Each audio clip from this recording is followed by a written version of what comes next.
नमकीन फैक्टरी में आग लागी तो कुल cabinet food India wafers company में आग लागी। कुवाड़वा नजीक कंपनी कारखाना में आग ने कारण धुमाड़ाना गोटे गोटा जोवा मळी रह्या छे। दौड़धाम मची गई है। फैक्टरी में आग लागवानुं कारण अकबंध है। मयूर सरवैया लाइव जोड़ायेला छे। मयूर, आपनी पासेथी जाणवा मांगीशुं जे આગની ઘટના સામે આવી રહી છે, શું આગ કાબુમાં આવી છે? કોશિશો ચાલી રહી છે?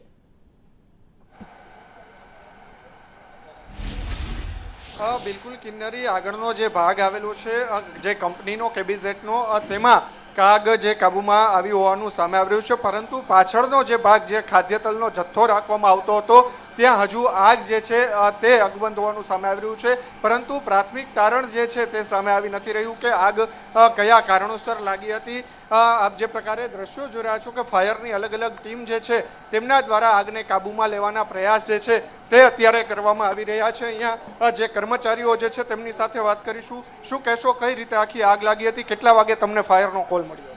मैं फायरवाળાને સવા 9 આસપાસ કોલ કરેલો અને પછી હું તરત ફાયરની ગાડી લઈને હું જ અહીંયા સુધી પહોંચી ગયો હતો અને જેટલા મેક્સિમમ વાહન આવી શકે એટલા બોલાવી લીધા। તમે જોઈ શકો છો એ રીતે। કેટલા કર્મચારીઓ અહીંયા કામ કરતા હતા? કોઈ જાનહાની થઈ? ના, 200 થી 250 કર્મચારી હતા, બધાને સેફલી બહાર કાઢી લીધા છે। કોઈ જાનહાની કોઈ નથી। અહીંયા કંપનીમાં ફાયરની સિસ્ટમો ને એ બધું હતું? બધું કમ્પ્લીટ છે।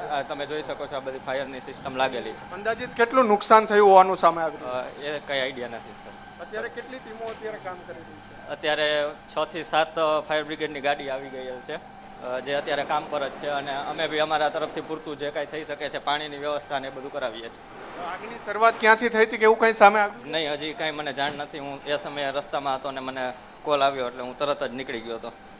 બિલકુલ સવા 9 વાગ્યે આગનો કોલ આવ્યો હોવાનું અહીંયાના જે મેનેજર છે તેઓ અત્યારે જણાવી રહ્યા છે અને ત્યારબાદ તેમણે ફાયરને કોલ કર્યો હતો અને ફાયરની અલગ અલગ ટીમો જે છે તેઓ અત્યારે અહીંયા પહોંચીને આગને કાબૂમાં લેવાનો પ્રયાસ કરી રહ્યા છે। જે આગળનો ભાગ કંપનીનો કેબિઝેડનો આવેલો છે ત્યાં આગ અત્યારે સંપૂર્ણપણે કાબૂમાં આવી ગઈ છે, પરંતુ પાછળનો જે ભાગ જે છે કે જ્યાં અત્યારે ખાદ્ય તેલનો જથ્થો રાખવામાં આવ્યો હતો ત્યાં હજુ આગ કાબૂમાં આવી નથી ને તેમને કાબૂમાં લેવાનો પ્રયાસ જે છે તે અત્યારે હાથ ધરવામાં આવી રહ્યો છે। ઉલ્લેખનીય છે કે 200 થી પણ વધારે કર્મચારીઓ આ કંપનીની અંદર કામ કરી રહ્યા હતા। સવારના સમયે આગ લાગી હોવાથી ઓછા કર્મચારીઓ અહીંયા હોવાનું અહીંયાના જે કર્મચારીઓ જે છે તેઓ કહી રહ્યા છે, પરંતુ સૌથી મોટી વાત એ છે કે અહીંયા જે આખું પતરાનું જે શેડ બનાવ્યો હોવાના કારણે આગ જે છે તે વધુ વિકરાળ બની હોવાનું સામે આવી રહ્યું છે।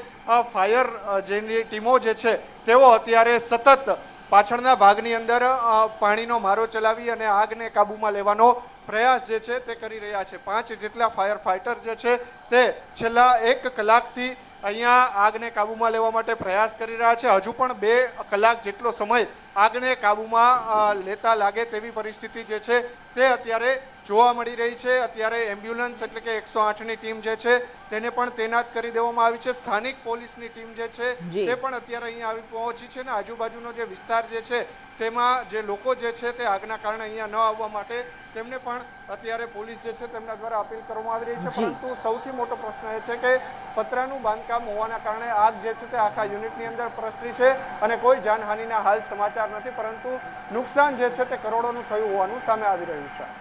જી, ધન્યવાદ મયુર આ માહિતી માટે।